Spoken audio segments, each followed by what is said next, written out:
And we are, okay. Good morning, Wednesday, January 28th, here in House Committee on Transportation. We are continuing our review of the FY27 budget. And today we're in a whole bunch of different areas of municipal programs, grants, parks and rides. And Joel is a returning witness of several times and supported, I guess. Jennifer's under multiple days in a row, but welcome back to committee, Joel. And did you have any luck getting on? Well, yes. Okay. The last thing though, I forgot I had to join the meeting virtually as well, right? So to share the. We are, yeah, so for the day, for the committee, we're continuing to go through budget presentations. And then we'll have a little bit of discussion about the budget after earlier today and then go from there. So when you're ready, Okay. it is all you. And I'm not sure, is there a presentation that's posted under your? It is, yeah. Okay.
There.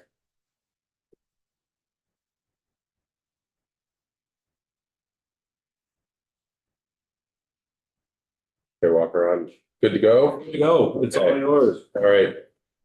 For the record, my name is Joel Parago. I'm the V-Trans Municipal Assistance Program Manager. I'm here to share with you budget information for municipal assistance programs, grant programs that go through our group. This is on the screen is a intersection on the new Champlain Parkway showing some of the major pedestrian accommodations that were part of that project. The first, I've organized these by the tabs in your book. The first program that you'd see is tab 5S, is the Park and Ride program. The Park and Ride program is relatively. Sorry to interrupt. Sorry. But I think there was a question yesterday about the Champlain Parkway, whether there were any more things holding it up. Nothing holding it up. No, actually, it's scheduled to be completed this year and opened up.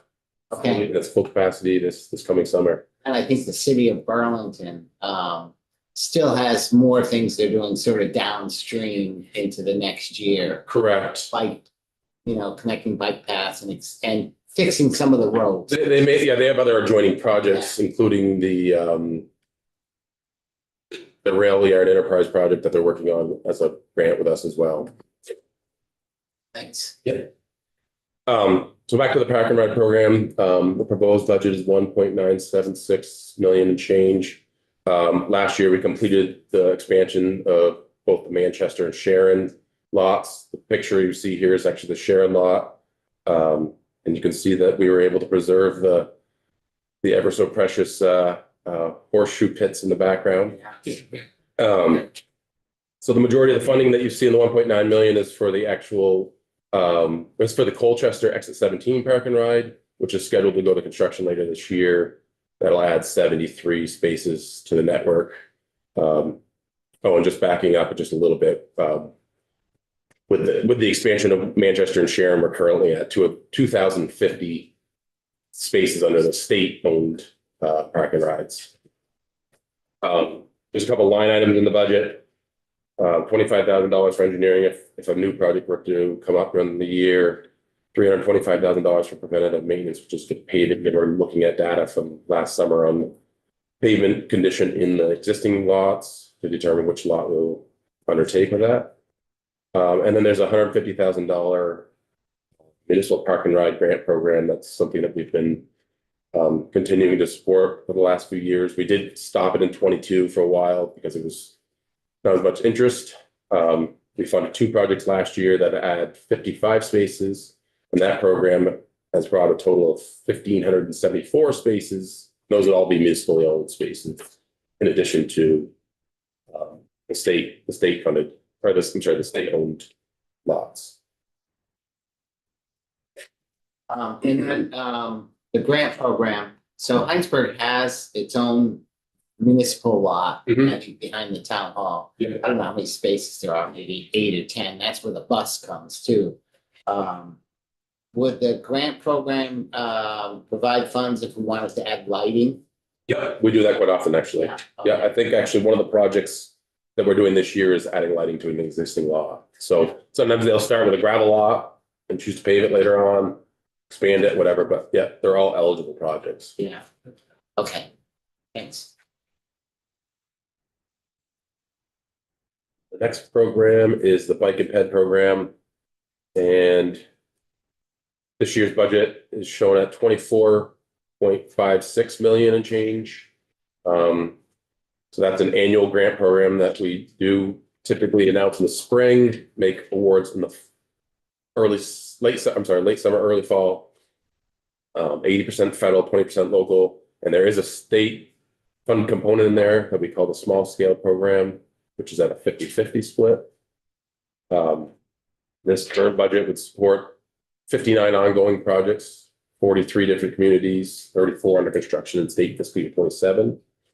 There's also some line items in that budget for our bike ped coordinator salaries time, the local motion bike ferry, and then identification of new projects as we get towards the end of the summer. Representative Burt? Yeah, how much of that budget is for the small scale program? So there's I think it's identified in the budget as $600,000 total, but it's 50-50. So I think it's $300,000 state, $300,000 local. So that number, that 24 million actually includes a match as well Okay, to those programs. and where, I'm just trying to look at where the funding was from last year. What the funding was in the last budget, where, The total budget number from last year? Yeah. I don't have that handy right now, and I can look it up for you it must be afterwards. on some But it was- piece of paper somewhere. Yes, it would have been same number in last year's book. I could tell you it was less, if that's true. It was less last year. Yes, it was less last year. It's But I can look that up for you. Representative Keiser, you have a? Yeah, thanks. When you say there's it's a budget of 24,600,000, and you got an 80-20, is that including federal money? Yes, and remember, this is expenditures, so we're making awards for projects, this year that are likely not to be constructed for multiple years So because of that- development, but these are actual expenditures for this particular year. Okay, so 20% of that number is what your state budget is, more or less. I see what you're saying. With the 50-50, but, Yeah, so it's a combination of those two programs. The small scale program is okay. pretty small in comparison to the federal funded That's fine. portion of it. So anyway, just to understand how much money we're talking about, state money. Okay, so I'm gonna go back a little bit, and when you expand your lots, if you will, what's the impact of the 3-acre rule? The When best area lots, Yes, the parking lot lots. yeah, parking lot. Yeah, I'm not a permitting expert. I may have to look that up for you. You're talking about the 3-acre development? wait, if you get more than 3 acres under impermeable surfaces, you have to do mediation of that stormwater. Right. So I was wondering what the impact on that would be on your budget and how much gets diverted to those type of mitigations rather than building the infrastructure. Yeah, that's certainly something I would have to Would you do that? dig into a little bit. That'd Yeah, be very interesting. yeah, I can get that back to you. Thank you. Thank you.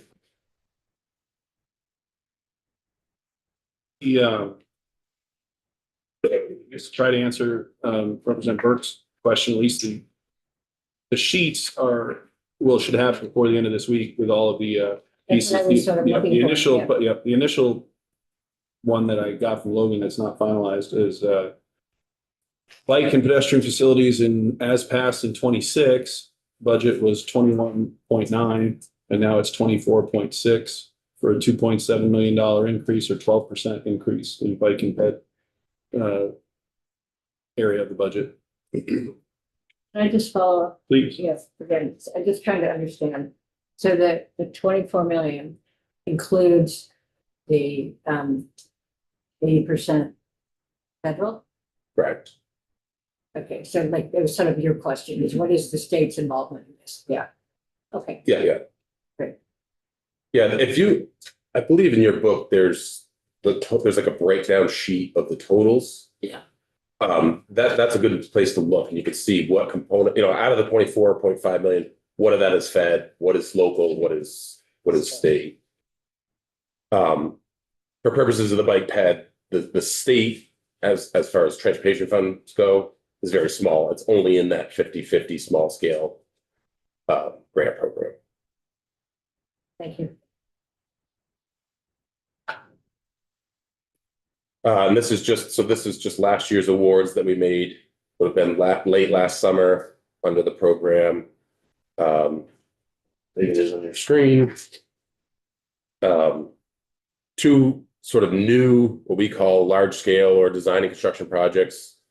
Several projects that we call additional funding, which are just projects that were in our program to begin with, that came back for some additional funding. 4 different scoping projects. And then at the bottom is where you'll see the small scale funded projects. These are all individual bike and ped projects that are not part of a bigger construction project. Correct. You just lump those in when you're doing a bigger. These are individual projects. Specific projects. Okay. They almost all of them have, or not, a high percentage of them have a local match in addition to a federal match. In the state. Yeah, I mean, a majority of them are federal, state, federal and local. Federal Split, 80-20 split, yes. And some have a T fund match, or actually those are separate projects, I guess. Okay. Gotcha. All right. Thank you. Yes, Representative. Sorry. And so municipalities can apply Mhm. for these, for the small scale, but also can organizations apply for the grants? So eligible applicants are, RPCs are eligible applicants as well. Is that? And the grants are just distributed based on merit, based on like if you had a grant before, all sorts of. Yeah, there's a scoring matrix that goes along with it. It's based on community need. We look at equity, we look at carbon reduction. How well the project is sort of like if you've scoped it already. That's Okay, thank you. what is the budget schedule proposal? Representative White? Morning. Thank Morning. you. So I was listening to you, sorry, I came in a little bit late, but I was listening to you on my headphones.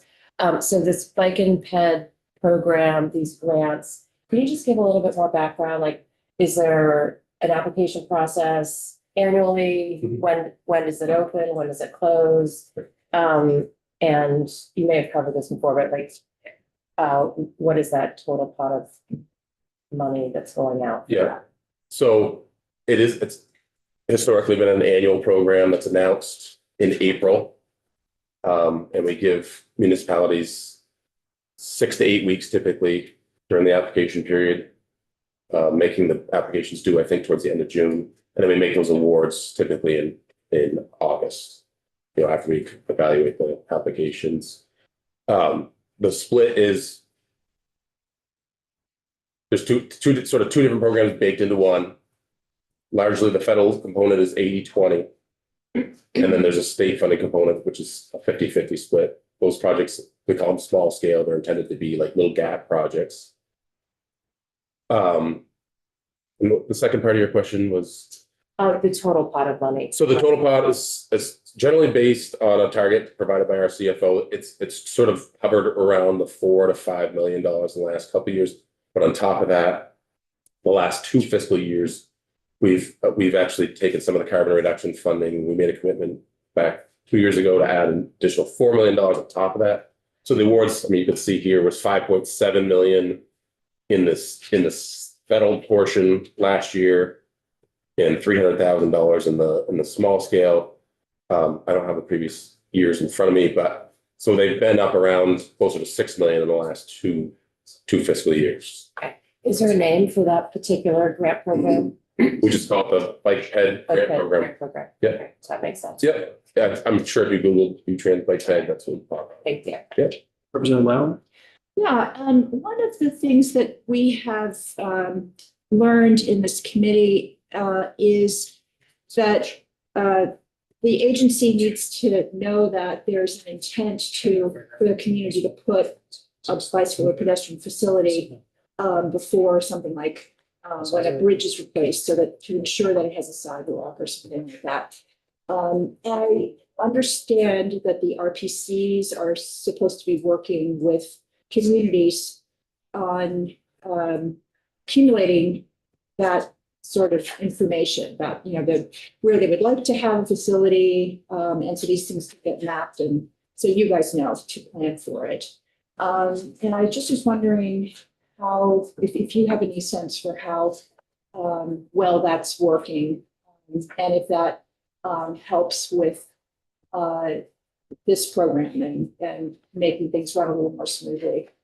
So my awareness is somewhat limited, but I do understand that they're within our planning group, they have a pilot project right now that I think they're probably 3/4 of the way through or so. Our planning group would speak better to this, but looking at that sort of thing, and I believe the focus area was the Chittenden County area to start with because it has the most need, but looking at it on a regionalized basis rather than just by town to the next town to the town. In the meantime, we continue to support all of the scoping projects. So if our town says, we want a sidewalk on the north side of town or on the east side of town, but they don't know exactly where they want it to be or whatever, we do support those in a scoping effort. Like if a town puts an application in, those get funded 100% of the time. So I know that maybe doesn't directly answer your question. I can look into it further as That far would as be great. where the planning side of things are. It's helpful to know because, we hear about capacity as a real challenge, particularly in our small and rural areas, which we've now folded into the designation program. Yeah, And, if you don't have safety, you don't have anything really. Right. So, Yeah. so to help them start to be able to think about this and plan for their future, Right. it would be wonderful. or And regionally rather than just well, pockets of the town. Well, actually, I'm thinking more and more pockets of the town, just to Okay. help people get to destinations, daily destinations. Like how do you get from the town offices maybe to the post office or to Okay. the school or something like that? Just starting to build that very remedial but essential type of infrastructure within like a village setting, for Okay. example, particularly with our aging population and the fact that most seniors are living in rural contexts. So, how do we help towns help themselves? Yeah, look, I'll put something together for you. Some Okay. assistance from our folks in planning That would that. be wonderful, and- just to know how, we can help them do better. Yeah. Thank you. Please. Just to elaborate, for the record, my name is Jennifer Finch, I work for the Vermont Agency of Transportation.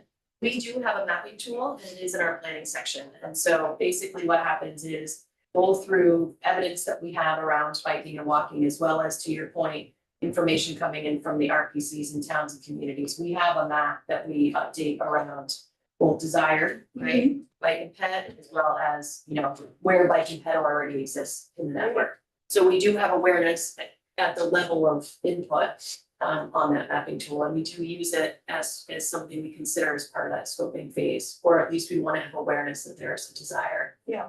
For a bike lane or for a sidewalk. Right, because it's directly tied in some instances to being able to get that. If you have like, a bridge is being replaced, for example, to ensure that it has either a sidewalk or a walking lane or something. So, okay, it's just, and I understand that we're working on the design standards and, things are kind of converging in the right direction, but it would just be helpful to know as we're in the sort of in-between phase, how this works and the opportunities that are available for towns. I think a lot of my colleagues would be interested to know that. Representative Pouch? Thank you. Can you help me understand the numbers just a little bit? So last year it was around 21 million, I guess. Majority of it federal with the 80-20. So say 15 million, but here it shows awards of only 5.7. So where's the other federal money? So this is awards. Right. These are awards that we're making that we made last summer. Yep. And these projects will sort of add to the group that we have of existing projects. And that $25 million is actually expenditures in a particular year. And I will say that $25 million is somewhat inflated by the fact that South Burlington has their east-west pedestrian bridge over the interstate. They will have it under construction, and there's a large chunk of that 25 that's in there for that. Yeah, so it's 12 million, I think, for that. Yeah, I'm not sure the exact So is number, that but just being pooled until it's ready for construction? Or are they spending 12 million this year? so there was a chunk of it identified in fiscal year 26. They actually bid the project once. They rejected the bids because they came in high. They've gone back and done some redesign. They're about to re-advertise that project. I think in the next month or so to go back out to bid. So will that 12 million be spent this year? So there's some that was identified in 26, so up through the 1st of July. And then there's some in 27 identified for construction as well. And those are just construction dollars, if that's what you're asking. And there are other projects like that you don't actually being awarded, but they're out there being worked on. Correct. Right. So these are just new projects at this point. So, but there should be a breakdown of every single project in there that's existing. And that's where, going back up to my previous slide here, I mentioned there was 59 ongoing projects in the program. This list is just a short subset of them. That sounds, okay. One more question. It's my understanding that a project that accepts federal funds, which is going to be most of the projects that are coming through this, would need to go through NEPA scoping before, does that happen before the scoping can happen that is indicated here? The NEPA report, the Historic Preservation Review? So scoping doesn't get to the level of NEPA. Okay. Typically, scoping does resource identification. So it goes out during that phase, they're looking at, what resources might be impacted, natural and cultural resources might be impacted by the particular project. They're identified, not really evaluated, other than the fact that they're looking at the different alternatives and which of those alternatives will have more significant impacts versus less significant impacts on those resources. NEPA comes in after we actually enter into a conceptual design stage. So when you see, like in your book, we're talking about preliminary engineering, you're actually into that phase at that point. Okay. You enter into a conceptual design stage, and then you get into the NEPA project. What process. percentage of projects does the NEPA and end up costing in terms, how much does it take away from the cost of this, of what we have to work with in our communities? Is there a ballpark percentage? I know in my town, it was a $60,000 report for a very small area within our own right of way, which was frustrating. It's a good question, and I don't have. I would have to probably do a little digging, but I mean, generally speaking, I don't know that there's definitely cost involved. I would say $60,000 sounds like a sort of a normal average number. There is a lot of time involved with the process. Right, and in our instance, the delay pushed our project into COVID times, which nobody could have foreseen, and then that escalated the costs tremendously. So we potentially have one of the most expensive bits of sidewalk the state has ever built as a result. So I will, So the timeliness is important. I think. yeah, I will say the delay strikes me a little bit just because it's not so much, I mean, we are very transparent with that. Sure. When we meet the towns, when we award the towns, that we provide them a sort of a template of our schedule that very clearly shows that process is going to take, whatever it is, 8 months, 9 months. And that they need to account for that in their schedule. Because that's a process, that's sort of a V-Trans own process. They provide us the information and then it goes through our environmental. So it's definitely a long time, but it is something that we're very transparent about.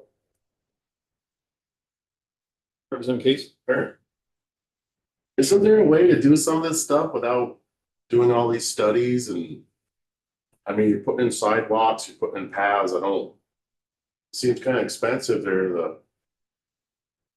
is that scope and study there, the 176,000 that covers all, that whole page right there? That's Or is that just one project? That's 4 different scoping studies. In that little block right there. Yeah, the 170, cursor's not moving here, but the 176,000 is the 4 scoping studies: Jamaica, Lunenburg, Morristown, and Pownell. So, I mean, Then you got another study afterwards, if a NEPA study or the something. the NEPA process is looking at a project in its entirety and its impacts for permitting, natural and cultural resources. It's actually looking and diving in at that point, whereas scoping is just a very high level identification of those And resources. so then there's a permitting process afterwards also? It's sort of goes hand in hand with. Yeah. I'm always wondering why they're broke.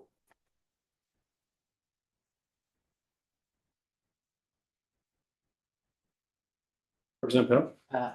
One more question on this page, sure. So on your grant awards, it shows Heinsberg, this Charlotte intersection, which has been a problem. I don't see any construction happening now. And it's not in the white book as a project. So should it be in the white book? That particular project? It should be in the white book. And there are, well, the other sidewalk things we have going on, but I don't see them in the white book. And so, I'll have to.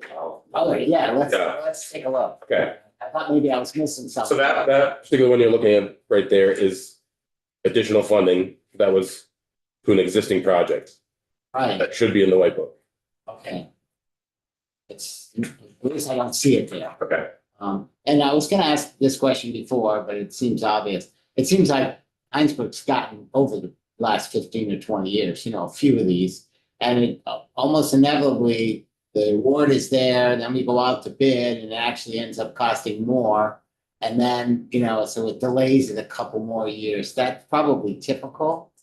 Yeah, I mean, it's definitely not a Unusual. unusual circumstance by any means that happens with towns, Yeah. but there's plenty of other projects that are successful in their initial bids. Yeah. And we're actually starting to see those bids sort of come back down and Yeah. more sort of normal. I think some of that might have been the big spike. Still coming out of the COVID era, yeah. Yeah. All right, yeah, it'd be interesting to see, what exactly is happening in Heinsberg, because I know in our budget, we're putting money aside for the matching. But I know of 2 projects that were happening, smaller ones. Yeah. And, Oh, the other thing, it could be listed in the transportation alternatives piece of it. It may have been funded under transportation alternatives, and then it was additionally funded under bike ped. That does so happen, they're getting money from both sides. right? That could be Okay, it. Yeah, I'm all right, happy to take a look at it with you all afterwards. right. Great, thank you. Yeah. Joel, how many project managers work on Bike Ped? There seems to be a lot of different names in the book. Are those project managers that only work on Bike Ped, or do they work on other highway projects and they have Bike Ped in their portfolio? A little bit of both, but generally speaking, mostly bike ped. There's 15 in my group total, including myself, so 14 others. And out of those 14, well, we're down a person, so down to 13. About 10 of those are primarily focused on bike ped, transportation alternatives, municipal mitigation type projects. But, you know, our group is administering I'd venture a guess of 400 active grants at any given time. 400 or so projects that they're managing at any given. Across the entire group, correct? Yeah, not all federally funded, not, you know, those are all of our state grants, our federal grants. If you take the $12 million that is in there right now for South Burlington, the money that's kind of coming down, it's a much bigger number than that for the whole project. Right. Can you speak for just a second about what the history and the trend and would look like? Right now, it looks like a big jump up because that's a big number in there. If you pull that sort of large project out, does it change the trend of our investment level? Are we making an investment level in this more and more each year, less? And how do you really look at that without, when you have these big spike projects? Because there's also a big spike project in the whole recent thing of the Sequoia Valley Rail Trail and whatnot was one huge, long, expensive project with Exactly. lots of little ones. So Yeah, there's gotta be some balance there, but I'm looking more for the comment on if you pull the big one out, what's our trends look like? I mean, I'm gonna just say, if you go back to our annual awards, they've stayed pretty consistent around the $4 to $5 million. And then those accumulate and they make these big expenditures. And then we have these inserts like Blue Valley Rail Trail and, South Burlington type projects. I'm just going to say that I'm going to guess that you're going to see a pretty consistent sort of very slight ups and downs in the program if you took those projects away. But honestly, up until just a couple of years ago, the LBRT we still have projects in the program for the LBRT. There's still a significant project in there right now for bridges. That So might be why sort of representatives aren't here this morning. No, it's just somewhat difficult to answer that, really. Yeah. some of the internal committee jokes, but I think that I would say that overall, the majority of the committee is pretty committed as the committee to this particular area, but I'm not sure that we have. That's something I not like seen it. pull together pretty easily if you'd An like. idea of whether support is or isn't flat or has not. Yeah. And then I guess if you're able to do that easily, the demand, how much more demand is out there than what we're not able to, Yeah. what your group's not able to answer to? And is it more an issue of the amount of funding available, or is it this sort of projects are slow and the COVID threw it off and the amount of money's not all there? There's kind of this, seems like it's a slow process to get. So we do keep track of the demand versus what we award on an annual basis, and that's something I can easily provide. I can also pull together some, year-to-year comparisons, and sort of pull out or at least identify those and what the number would be without those. I appreciate that. Just a follow-up on that, I think it was last year, the year before, we doubled this program for grants, I think it was $8 million.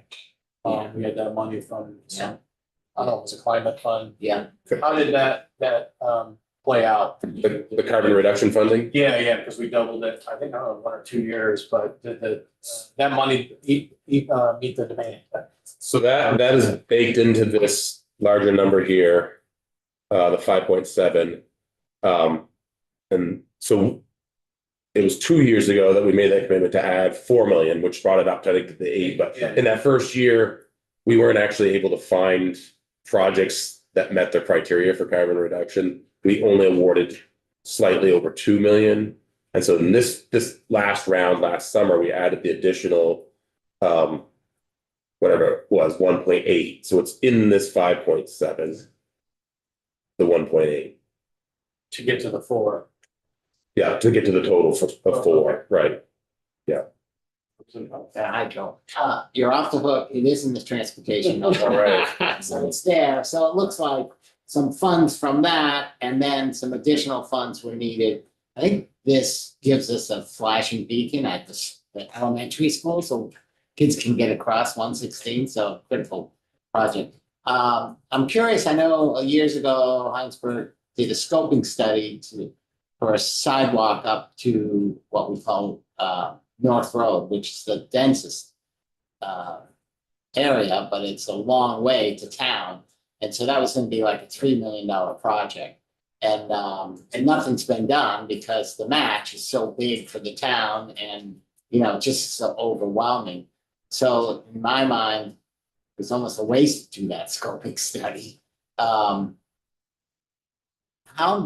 so you provide funds for the studies to start off with, and then I know some from RPC too, money from that.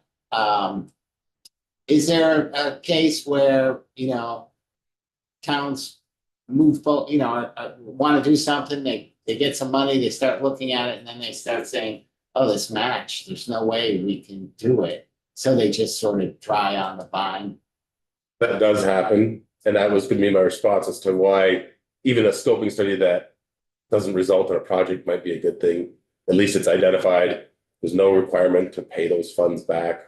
Whereas we start getting into design, right away, construction, there is the potential of having to pay back those funds. Yeah, so it's a challenge, I think, for Right. towns that want to do stuff. And then that match sometimes can be the burden. Yeah. Okay, thanks. Representative Lau? Yeah, I was wondering with scoping, just what that, is that something that you guys coordinate typically through the RPCs? Or how does the scoping work? So these projects, they're municipally sponsored projects. So these are projects that are coming to us. The applications are coming from a municipality. That's not to say that RPCs may not be involved in conversations and helping them put those applications together. So our only coordination would be typically if sharing those with the RPCs when they're under development. Other than that, no, they're directly controlled by the municipalities themselves. Okay, so municipalities like hiring the engineer and. Yes. And that sort of thing. Okay, Yes. all right. Because what I'm wondering is, I know that in my town in Shelburne, we had a project that ended up, getting people's backs up because the facilities that were going to have to be built were depicted, and they were seen as just very out of context and inappropriate for the area. So we ended up triggering a lot of hostility and towards this, unfortunately. And one of the things that I realized through that was that this was a presentation that was assuming entirely state funds, which are federal funds, would be used. And so we were going to have to follow those larger kind of considered to be more overbuilt standards in this context. If the town had just built it on their own dime, we could have had a lot more flexibility. Unfortunately, that nuance never got out there, and people saw this as like, you can have this huge thing or you can have nothing. And so they picked nothing. And 17 years later, we're still in that situation and the traffic has increased. It was a mess. But so anyway, I was just kind of wondering how this information gets out there and, if during the scoping, if state funds can be used during the scoping timeframe to identify all potential options that could be used in a situation, which includes maybe not pursuing state funds, which would be better for our budget in that sense. But is there flexibility about this, or is does the community that does these scoping studies have awareness of this, or just The different funding sources and requirements. Yeah, associated with them. I mean, those are definitely things that are looked at as part of the scoping phase. There's also a public input phase required as part of scoping. I'm just trying to figure out, like, how do we do more with less in a time when there's all this demand that we can't meet, I guess is what I'm trying to sort of figure out here. Yeah. I'm not saying that this is the agency's job. I'm just kind of wondering how the sort of ecosystem of how these projects get done works. I mean, you have assistance for the road foreman on, you know, how to do their jobs better and, you know, the TAC things and all that stuff. And I'm just kind of wondering if there's some sort of equivalent for the bike ped stuff. Well, I believe like VLCT has some resources. Okay. The RPCs have resources. VAPTA, which is the overarching group for the transportation planners. And I believe, you know, again, going back to our planning section, that there is funding provided through the agency to the RPCs for that type of thing as well, assistance with the towns, looking at that, so. Okay, all right, thank you. When you're doing a scope and study, who's doing it? Engineers? Correct. Is it our own? It is, they're private consultants that are hired by the municipalities. Don't we have our own engineers? We have V-Trans. Yeah, don't we have our own engineers we can use to do these studies instead of hiring somebody else? We have engineers in V-Trans that are doing other projects, yes, like bridges and roads and those sorts of things. Right? Yeah. So they can't do any, they're so backed up that they can't do a sidewalk. Could we, I'll let Jennifer. Yeah, Jennifer, thank you. Sorry. Pete, is that okay? You Yes, say it you're was fine. okay. You're fine. I'm so sorry about You're that. fine. Out of context there. So I actually lived in the scoping world for many years. So to address some of the questions I've heard today, anytime federal funds are involved, we have to follow federal requirements on project. It just is what it is. I would say if you use state fund only on a scoping project, the downside of that in my mind would be that we may not be looking at what would be required, right, as we go through the rest of design and construction. So I think in the scoping phase to me is the most important phase for project, because that's when you learn, right? Am I gonna have impacts to environmental and utilities, right away, those kinds of things. In the case you talked about with $3 million project, one of the ways that is another alternative to that would be to build it in segments, right? So I'm only gonna, I don't know how Well, it long the looks like segment that, was, yes, right? But to yeah. chunk it up and can I kind of bite it off over time in small chunks? So I think scoping is the most important phase because you really get awareness, and without scoping, you wouldn't know that it would have been that big dollar number, right? Yeah. And so I think that's really helpful as the town moves forward and determines whether or not they want to continue to invest in that. In terms of municipal assistance, their job is to help towns, but really these are town-led projects. And so our engineers, as Joel indicated, in the agency that design projects are those in the structures program, right, the roadway program, payment program. Anything that comes through municipal assistance, they provide some guidance in general, but they're not actually designing these projects on behalf of the town. So again, it's sort of what is the role and responsibility of each of the programs inside V-Trans, and they provide municipal assistance, but we don't actually design on behalf of the towns. Hopefully that helps answer some questions. Thank you. You all set? Yeah, I guess, yeah. All right. Moving to, Just mention too, I mean, he said 400 projects and he only has a staff of 14, 13 at the moment, so.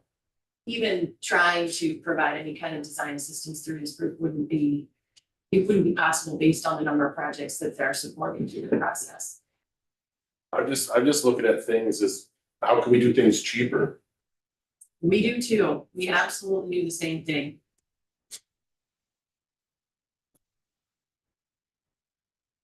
moving to the next program is on tab 5H, which is the Transportation Alternatives Program. The proposed budget for this year is 4.514. This particular budget supports 51 ongoing projects in 34 communities, 22 under construction, fiscal year 27. This is another federally funded annual grant program. Again, 80% federal, 20% local. Statutorily, we're limited to a $600,000 grant cap. And we were required to make those awards in the first quarter of the calendar year. So we're actually evaluating applications as we speak. The other piece of it is that statute requires us to take the first 50% of that. So that, just backing up a little bit, transportation alternatives is a set aside to our surface transportation block grant funding, which is just our flex funding in the agency. The annual allocation to that is around, I think I got at the bottom, it's around 4.3 million-ish. Out of that 4.3 million, statute requires us to take the first 50% of that and award it to environmental litigation type projects. And then the remaining 50% to all other eligible projects under the TA program with a preferential weighting to bike and ped type projects. And I will say out of those 50%, or that second 50%, probably 95% of them end up being bike ped type projects. Representative Couch? Oh, The statutory 50-50 split of those funds, that's state law. State law, correct. That was a law that started back in the clean water days. It had a series of, there was a few years where we had to take all of this money and provide it to that environmental litigation category. And then it was a 50-50. I can't remember exactly, but in 22, it says 50-50 in perpetuity, essentially. And it seems like most of the water quality projects are salt sheds. A lot of them. Although there are some, we've done rain gardens and we've done stormwater treatment projects with, I think actually there's a picture later on of a rain garden in Fairhaven. We've done stormwater treatment projects in South Burlington, Rutland. Behindsburg. So we may have some heads in there as well. Thank you. Representative Casey and then Representative Burke. Where is that project right there and how much did that cost? That project is in Representative Corcoran's district. That's part of the Ninja Path. Oh, yeah. That bridge. That project is a Yes, you should. small portion of a much bigger. Yeah. The total project cost? I just wonder what that right there. Oh, that- Looking at. I would have to look that up. I mean, I would venture a guess that bridge itself would be probably pushing $1 million.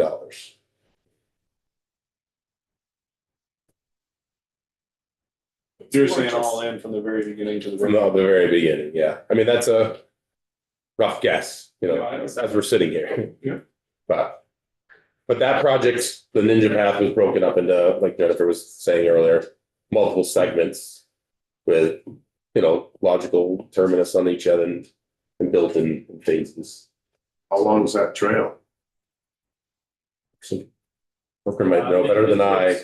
Yeah, it's probably a couple miles. I mean, it feeds into some other trails that we already have, rail banks, and then there's like a ninja trail.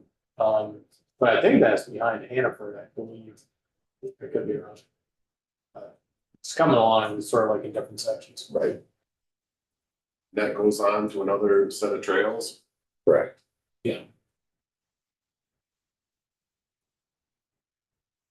Representative Burke. Well, I mean, we're always balancing priorities here. And at a certain point, when the clean water, had to sort of put a lot of money towards clean water, we made that provision to give a lot of that money to this clean water fund. What's I'm interested in is the transportation alternatives used to include safe routes to schools.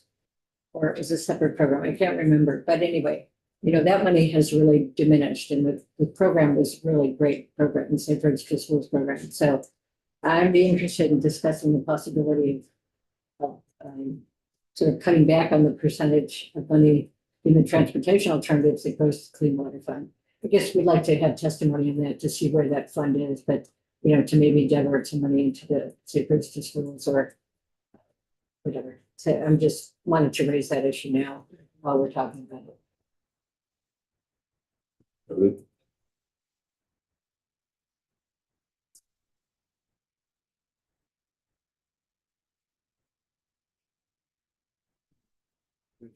Good question. Where is the safe routes to school money handled in the budget?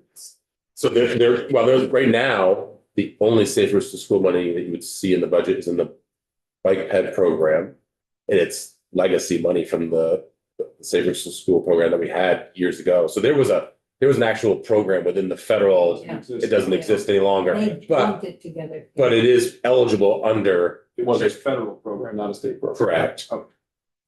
But it is eligible under the Transportation Alternatives Program. Represent what? Oh, I thought that was the hand. I'm sorry. Oh, I was just gonna follow up. It used to provide like a coordinator, safer local coordinator for safe routes to schools, and she organized a lot of things in our town around there.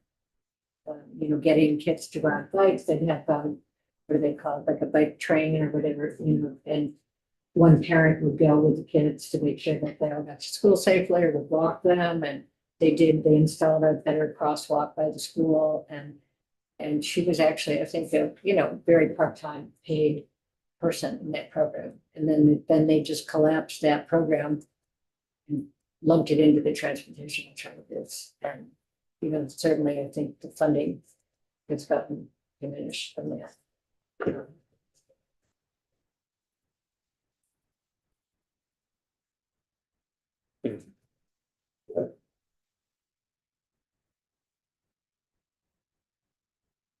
And this is just this is the awards from last year, if you can see it. This is also available on our website, but these were the awards that were made they would have been last March timeframe. Under the Transportation Alternatives Program. You'll also see a reference to missile mitigation, and that sort of coming up later in the presentation. But the solicitation for those two programs is done as one, the TA and the MM. So it's one application period for those two programs.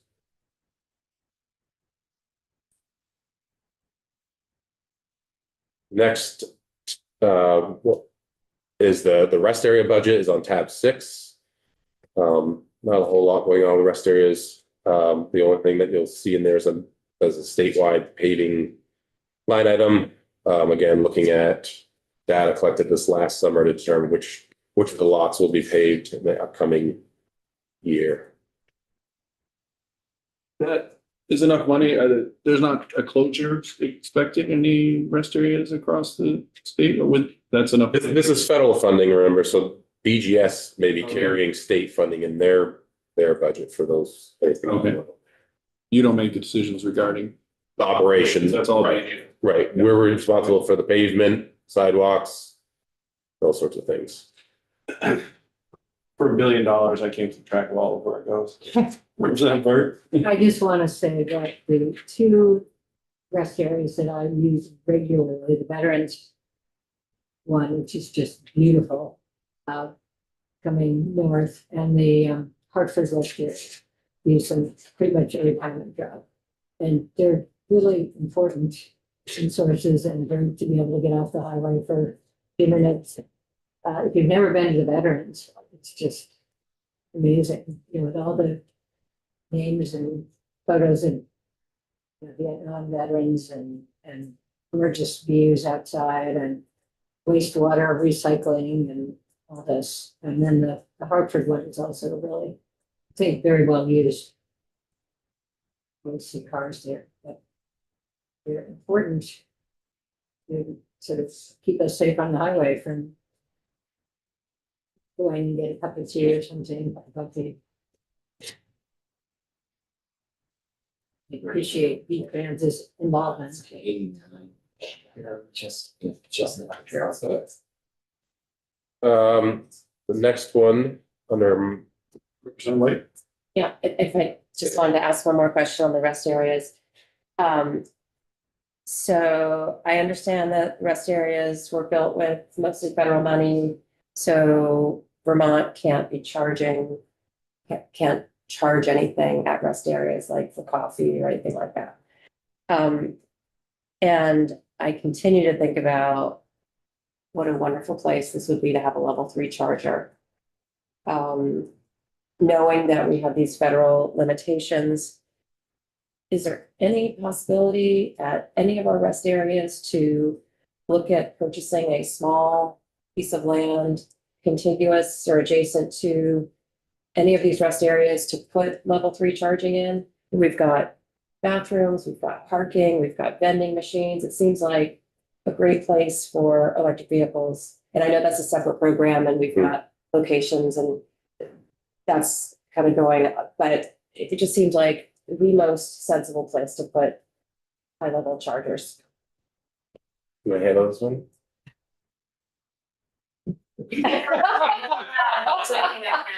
I don't really have any strong input to put into this. I mean, Yeah, so I mean, you're correct. Everything that you said is correct in terms of we can't charge people anytime, right, at the rest areas. And so that is a challenge. You know, I think our agency is always open to looking at different ideas. So certainly we could take that back and see what might be feasible. I mean, we'd have to, based on what I understand, and again, my knowledge area is limited. From what I understand, right, we'd have to use state money to do all of that. So we don't bump into the federal challenge. And so then, and I'll just say to your point, and I've heard you loud and clear, things are expensive, unfortunately. Although I just also want to let you know, we are seeing bid prices come down a little bit. So hopefully that is welcome news. So, you know, it's all how do we spend the limited dollars that we have? But we certainly can bring that back and see what might be possible. Yeah, I mean, the other thought is like a public-private partnership, you know, that somebody might want to put a level 3 charger in and they can make some money on that. But, you know, I think it would be working with the state to figure out, like, is there land available next to that? Like, there'd have to be some kind of coordination, but yes, I agree. We don't have any extra money, so we don't want to be going down these, you know, creating these big expensive projects, But but at the same time, we want to support EVs, right? And yes. so, And in the most, you know, there's been a lot of thought put into where these rest areas are along the highway. We know they're utilized, we know we invest in keeping them up, they're beautiful, so how do we just make them even better? it's a great question. Thank you. There's another hand. I was gonna say, Patrick Murphy will be in this afternoon, so he would be one to that would help with more information on that.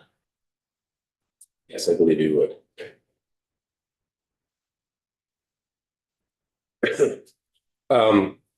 The next tab is tab 20, which is the Town Highway Federal Disasters. This is generally speaking a placeholder. So any project that resulted in a permanent project from the storms we saw a couple of years ago is identified in your book elsewhere. It's not within this line item. There's actual projects. You'll see the ERPs in your book. They'll fall under various programs, Town Highway Bridge, roadway, so forth. So this was intended if a new event were to occur and or the portions of emergency relief, the actual response on town highways only. And those are ER eligible town highways. So they have to be within the federal aid system, which are major collectors and above, I believe, the definition. So think of it, a lot of your class 2 roads in your towns would fall under the federal aid system, but not all of them. We currently have 39 ongoing projects within municipal assistance from the last 2 storm events. 30 of those are emergency relief projects. So that's just us still going through the documentation phase with the towns to get them reimbursed for those costs. So that's built into this 4 million as well. And we're still have 9 permanent restoration projects that are identified sprinkled around in the book and within other programs. Percent piece. Is that a thing to divert debris? Correct. Okay. Yeah.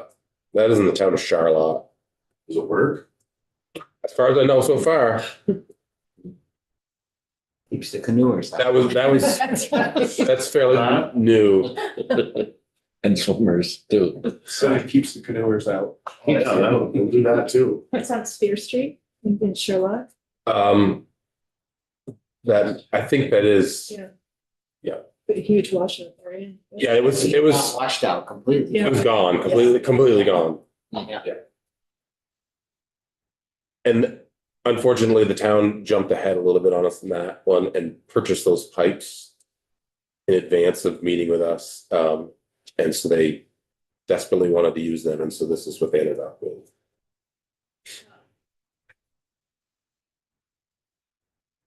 How would you guys have done it? We wouldn't have had that diversion in the middle, and we would have ended up with one larger structure. Yeah. That's like cluttered, I guess. The town, they responded quickly. They purchased the pipes because they knew they were gonna have a hard time getting them. They went with, I think they just upsized what was there before. Did they save money doing it? Did they save money? Like only taking the bull by the horns themselves? or- Hard to say, but I'm gonna venture a guess that no. More than likely. No. I would suspect Well, that the if answer they- will if be they after didn't the work next later storm. on, they- whether or not it- Then though, we would really. Whether it blocks up or it doesn't, I guess will be the, whether it. Which is. I mean, what they have there now is much more substantial than what was there pre-storm. Yeah. It was literally 2 10-foot pipes that had in the, sort of buried structures. There was no head walls. I don't think there was any. I don't think there was any guardrail. I'm surprised they didn't just put in a bridge. That what they would have ended up with had they. I got two tubes there that.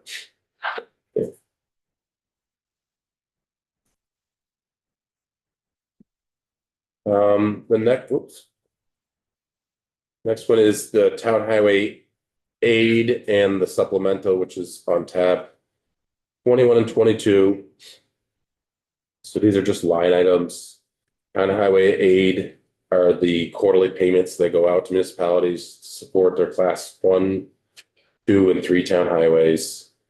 Most of this is written directly into statute. That budget represents the minimum increase. I believe you already heard from Candace on that. 26 is down below, 27 is up here at the top. Supplemental is just for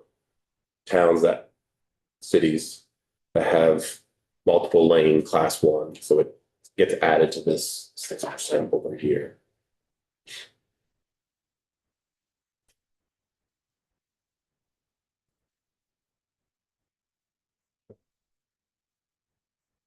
The next one is on tab 24.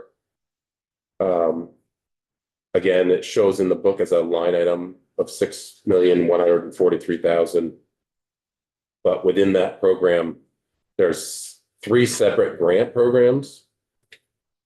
One is the Better Roads program, which is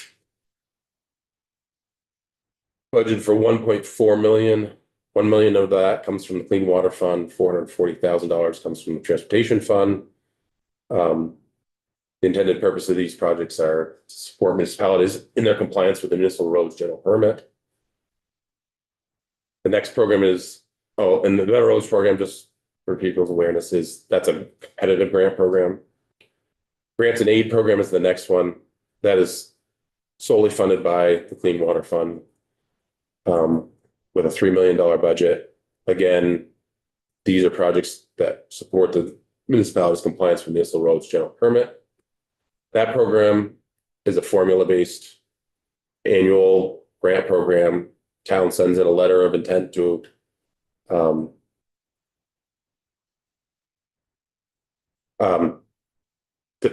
be part of the program. And then based on the response, we take all the responses and recalculate how much money we have and send out a final offer.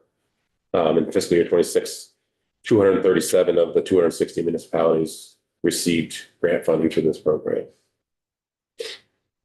Representative White, Representative Powell. Yeah, thank you. I just want to make sure I understand these 2 program. So both of these programs totaling a little bit over $6 million are to help towns fund road improvements on their public roads that are somehow connected with a waterway.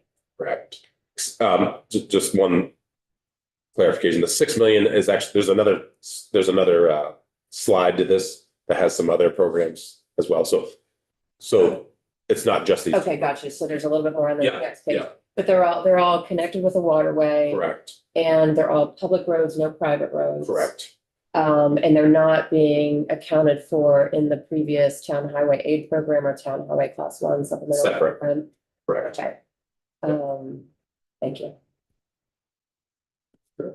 Joel, the funding by formula, what's the formula based on? This is always a tricky one to explain.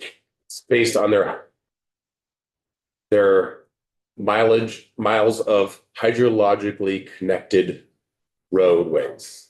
I think we went. And that's defined in the municipal roads general permit. And so we work with ANR to find out a list of all the towns and how many miles they have. And it's just they get their share, if you will, of the funding based on that. Presentation. Does each one of them programs have its own staff and everything? Is there, So they all work together to do the 3 programs, or is there? So that's all within my group. And there's some staff that are dedicated to these programs, but it's definitely some But your cross. group does all 3 of them? Correct. Okay. Yes. Yeah, and then, there's definitely a lot of coordination going on with our partners at ANR, with the municipal roads general permit folks in that group over there. I was just concerned there was a big bureaucracy with each program, that's all. Didn't sound like it's too bad. No.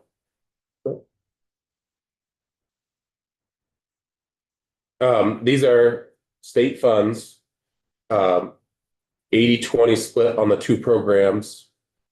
But I would say that probably 90% of these projects are completed by their public works or their town forces.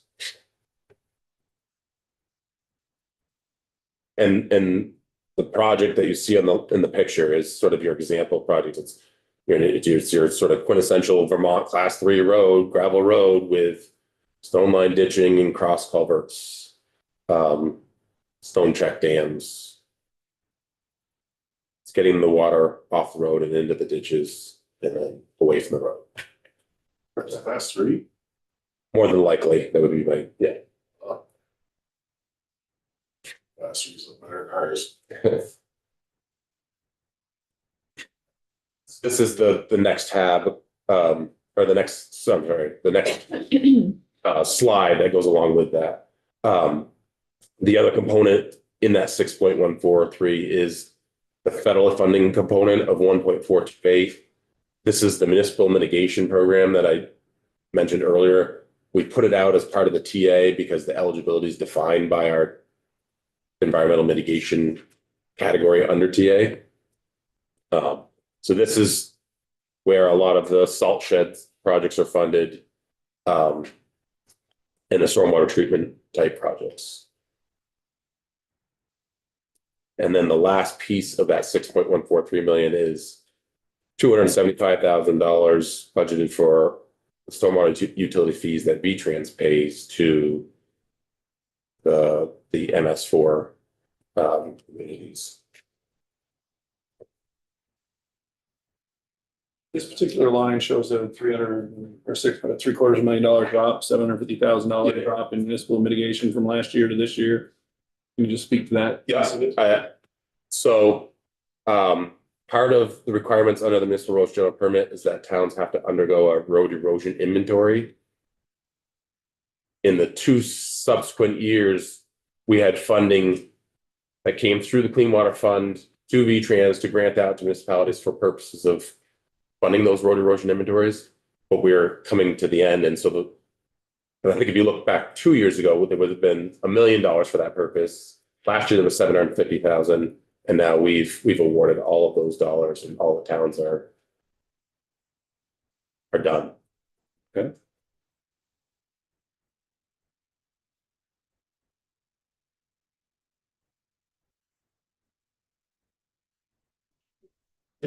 And then, Representative Lau? Yeah, I just wanted to ask, does that mean that they've all had their, we're caught up on our erosion inventories, or we just, and we are now acting on that information, or are there still towns that need this? so I'd have to go look, but as far as the funding goes, we've funded all of the projects that we intend to fund with the road erosion inventories. We coordinated with, like, Chittenden County RPC was funding their own, so we didn't do any of those through the MPO. They did all theirs, and so we worked with the other RPCs to fund any of the towns that had a need for the funding. So that's not to say that towns are 100% in compliance. I don't know that. But again, you're using the RPCs to get you that Correct. information. Okay, thanks. It's good. And then we're into the 10G reports. These are the bike ped projects that were added new in fiscal year 27. And then just additional projects under the bike ped program added new.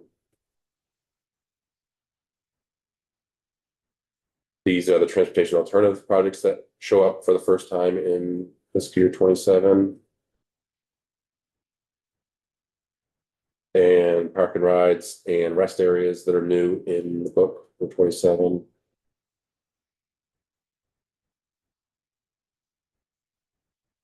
And then this is the 10G report that for any project that has increased by either $5 million or more, or by more than 75% of the estimate in fiscal year 26. And so for purposes of our projects, because they're grant funded, it usually means that they just received a new grant, because we only represent the portion that we're funding. So there could be a project out there, $10 million that we're only funding 2 million. That's all you're going to see in the book. So.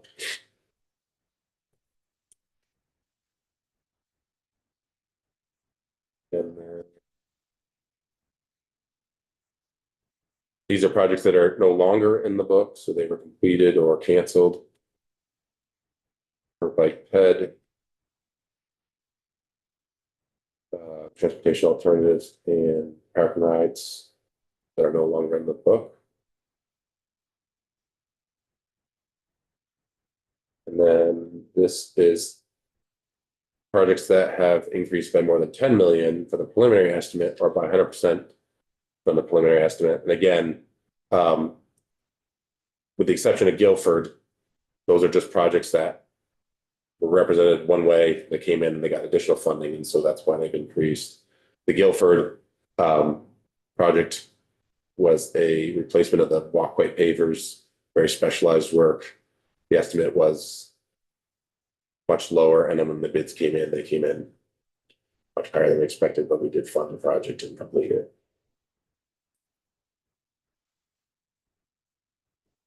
And I believe that is it. Other question? First 6 slides took an hour. The next 14 took 15 minutes. Representative Webb? Yeah, so I'm seeing the covered bridge restoration in Warren on your list. So just bringing up a bigger topic of covered bridges around the area or in the state, and we've had in our area, our covered bridge impacted multiple times by trucks that are too big going through the bridge. I think there's a bill going around to put barriers in front of covered bridge. So what is the Agency of Transportation's opinion on covered bridges, and how, like, do you have an opinion on whether we should be installing these metal structures in front of covered bridges to protect them from unknowing trucks going through and destroying them or, causing major repairs. 'Cause it seems like it's an issue that continues to occur in Vermont and I'm not sure whether this restoration of the covered bridge in Warren is just normal restoration or whether it was created by another incident. That is just sort of normal restoration work going on there. I'm not a bridge guy, I'm more of the funding type of guy here, but I will just say, I know that Linden has had success with installation that they have of the metal arch in front of their bridge. But as far as the overall bridges, I don't know, Jennifer, do you have any? I don't have an answer for that, but we certainly can provide one. Representative Burke? I just want to say in Brattleboro, we had a covered bridge that traffic, eventually, emergency vehicles could not get through. It was a main, connector road. And so we built a new bridge, and the covered bridge is just a pedestrian walkway. People get married in there, there's musicians come and play there. It's still, preserves actually even better than look at the bridge with a lot of flowers around it and everything. It's a good solution. Of course, it's not cheap to build a new bridge, but yes, protected it. I guess I would add in there, there has been a comment from the agency and some of the communication that I've had about the covered bridges. It's a tough spot because they're generally on town roads. They're not on state highways. They're historic preservation. There's an economic driver to it. There's a transportation related piece to it.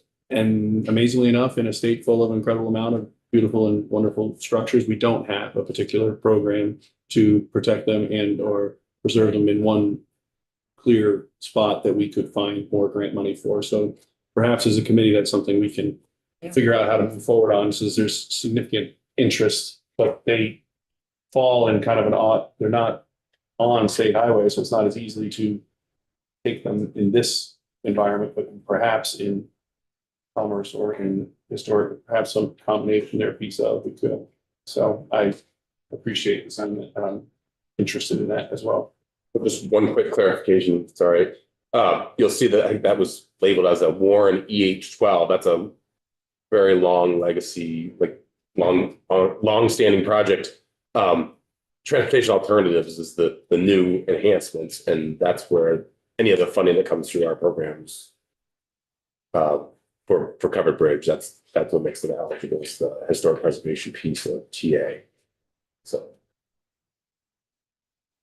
Joel and Jennifer, thank you very much. We're going to move to our next budget piece. I think David is here already and just about ready to go. We'll give you a minute to transition.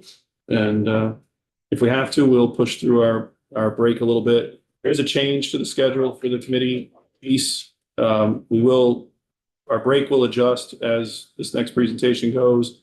The committee discussion has been shrunk because Logan is ready with his budget spreadsheet. So he's going to come in and give them out and walk us through the budget presentation, the budget spreadsheets, which I've been sort of waiting for, which is part of the reason that was held as a committee discussion spot. So you have plenty of time, even though it looks like you're shrunk a little bit, but whatever it takes for your particular area. Then it will be break, and then it'll be Logan and the spreadsheets, and then whatever remaining time we'll have for committee discussion. And on Wednesdays, I do try to break before noon if it's possible. I know we all a lot of people have things on Wednesdays. So that there is a slight change to the schedule, but doesn't change your time and availability. Thank you, Joel. Thank you, John. Thank you. Good morning. Thank you for having me. David Pelletier, the Policy Bureau at the Agency of Transportation, to go over that budget and give an explanation of what's included in it and what the numbers look like. I may be able to get us back on schedule, as I only have 5 slides, I think, and they're pretty general. So just jump right into it if it's all right.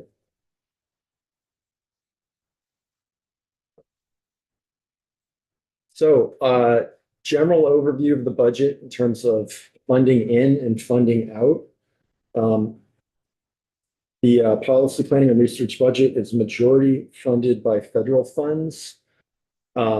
we are required by federal law to take a very small percentage out of or put aside for planning purposes. A very small percentage of the funds that the state is allotted through the Surface Transportation Act. So it's 1 or 2%, I believe, on a relatively large amount of money. And this is where the majority of our funding comes from in this federal pot of funding. So on the left, you see the funding profile of money coming in. Federal is the large proportion of it. The state is the 2.3 and used really to draw down and match most of that federal funding. This federal ends up coming out at about 80%. And we'll get into a little bit more detail in a subsequent slide. And then there's a small pot of interdepartmental transfer, that 99,000, that is some funding from ACCD and Natural Resources to go toward the Better Connections Grant Program that our regional planning staff facilitate or administer in partnership with those agencies. And then as far as expenditures go, the way the money is spent out, the large portion of it, you'll see there the 10.2 are through grants and pass-through.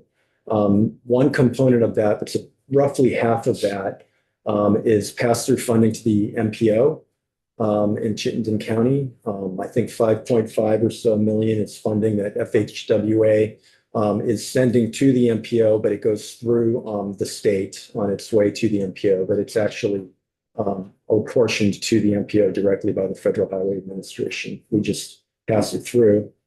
The other component of that 10.2 large portion of grants and pass-through is majority of RPC funding for transportation planning. You may have heard of the Transportation Planning Initiative. It's our annual grant agreement with the regional planning commissions to assist us and do also regionally and locally significant transportation planning in each of your regions. We can talk a little bit more about that in a moment.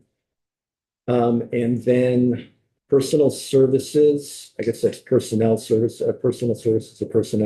The 3.3 is majority funding for the staffing at the Agency of Transportation to facilitate all of this work. And I'll get into the components of that in just a few minutes. And then the operating component there, the small piece.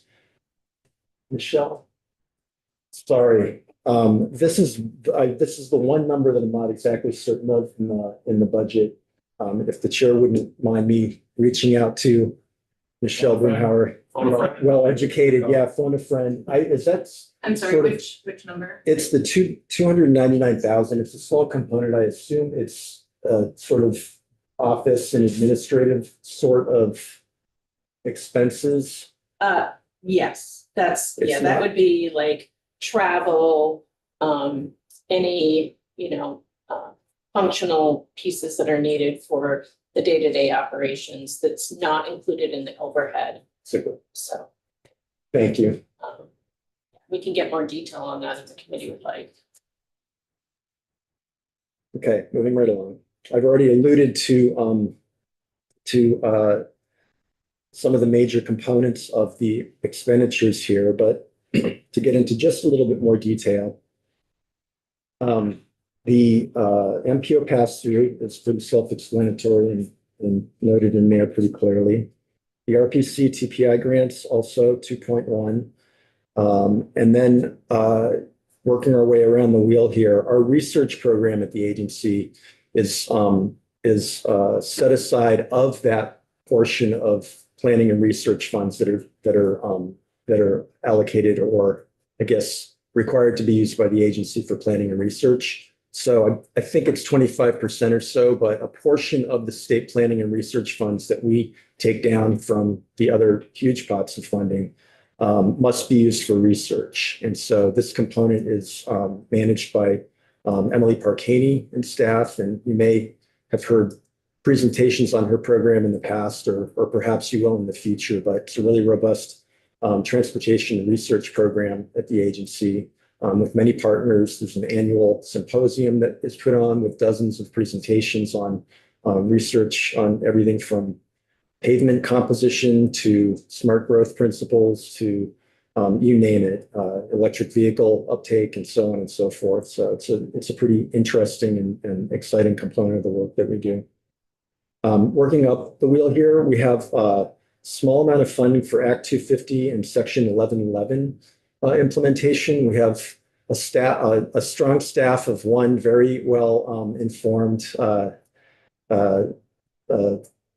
civil engineer staff in our group in policy and planning that does the Act 250 review, takes a look at Act 250 permit applications, considers how they might affect the transportation network, and takes part in the process as necessary and if it sees fit.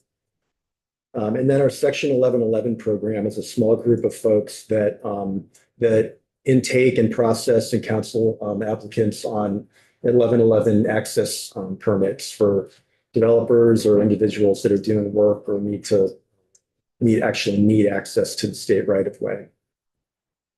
The mapping component is a very important part of our program. We have a small mapping staff that really underpins so much of the work that we do in keeping track of mileage for municipalities, doing all of the accounting for and reporting to the federal agencies in terms of highway mileage. It relates to the highway funding apportionments that are sent out to towns. It relates to the statewide and regional planning work that we do, both in-house and with the regional planning commissions, and generally supports most of the work throughout the agency in one way, shape, or form. We probably have maps in here that are produced by that group. So we all rely heavily on that group throughout the agency. We have and then the public outreach component is really it's a one-person band at the moment, but Amy Tacko does a fabulous job managing communications for the agency, working with the rest of us on some of the behind-the-scenes work that goes into making sure that messaging is prompt and accurate, among other projects. Is that, the town has been contacted, like, hey, we're redoing this intersection, we're gonna have a meeting, or we want input, or is that part of that? Outreach? Sort of tangentially, oftentimes a particular project manager, say if in your example, probably in the highway division, in one of the subset of programs, reaches out and will communicate directly with the municipality in that case. They might get support from our public outreach folks in terms of developing the materials for those meetings or messaging around it. Then there's outreach of like, this is happening this week, we're closing this lane, those kind of things. Yes, those weekly reports, the weekly highway reports that you get, those sorts of things are generated right out of that office. Representative White? I have two quick questions. Sure. First, is there a tab in the white book that this corresponds to? There is. It is one page. It says policy and planning, I believe. And I don't know which page it is. I apologize, but it is in there. Okay, I think it's 7. Amy. Senior for sustainability permitting and mapping.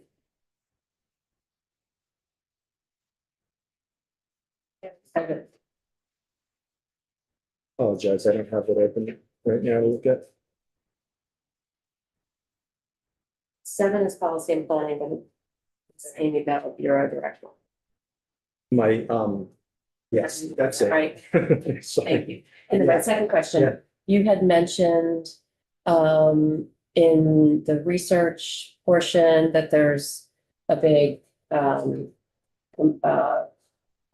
conference. Yeah. Is that, I feel like I saw something at UVM in the fall that I wasn't around for. Is that what we're talking about? When does that happen? It happens in the fall. I think it's in September historically, and we the past few years have been at the Berry Auditorium. Okay.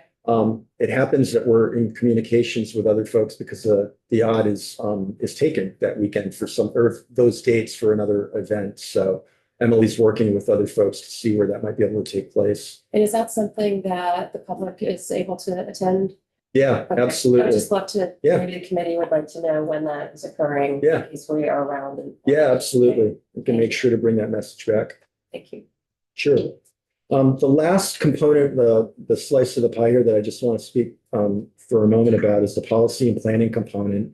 And that's where I have resided for, I guess, the past decade or so. There are two major components to the policy and planning slice of the pie there within the agency for staffing. And there's the systems planning group, which I've managed, which does the statewide planning and related activities. So the state rail plan, we've been in here before to talk about the freight plan for the state, the long range transportation plan for the state. So the sort of statewide policy and planning efforts is handled by that small group. The adjacent group that we work very closely to or with is the regional planning group, which is led by Matthew Arancio. I think you may already have heard from him, or maybe you will during the session on other topics.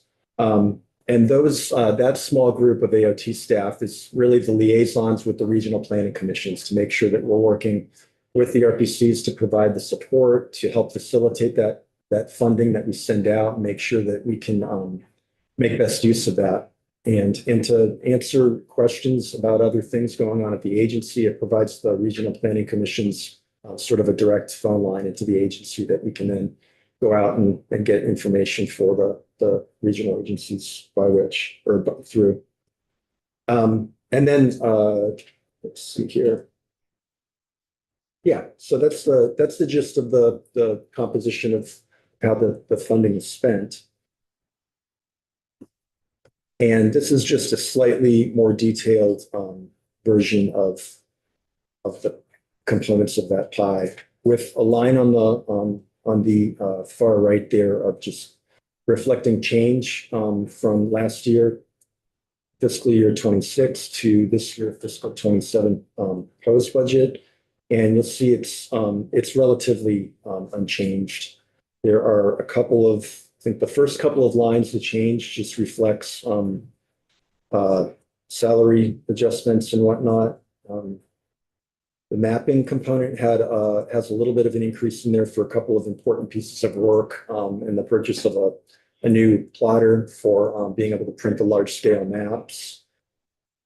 Act 250 and Section 1111 permits. The decrease in funding there is primarily because of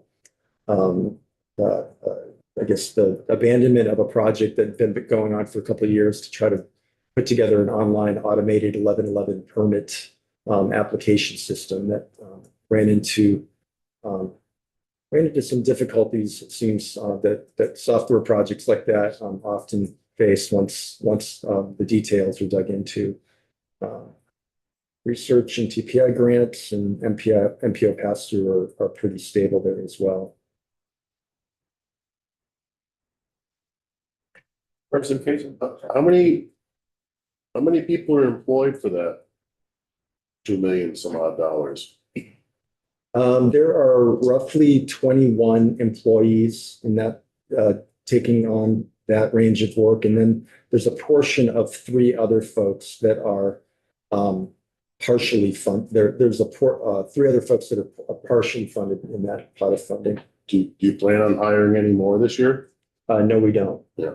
Can you do the same job with less?